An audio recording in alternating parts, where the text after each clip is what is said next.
And I will say that, I believe, Maureen, and maybe this is wrong, that I'm the first Catholic convert to ever be Vice President of the United States.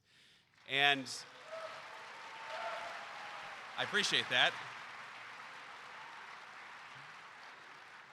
I appreciate you guys clapping because it turns out there are some people on the internet who don't like Catholic converts. And in fact, there are some Catholics who appear not to like Catholic converts. I've learned that the hard way, but of course the gross majority of my brothers and sisters in Christ have been incredibly welcoming and incredibly charitable, and for that I'm grateful.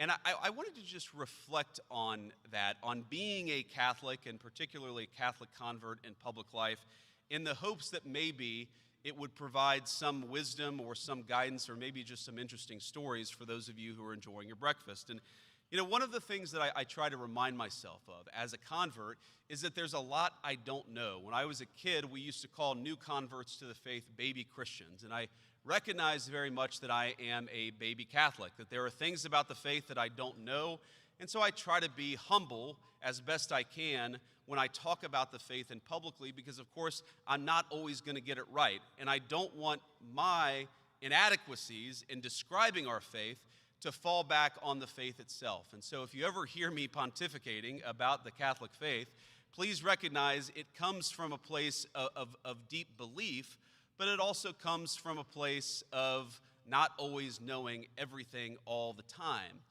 And I say that, of course, I don't try to comment on every single Catholic issue. I try not to get involved in the civil wars between Dominicans and Jesuits and conservative Catholics and progressive Catholics.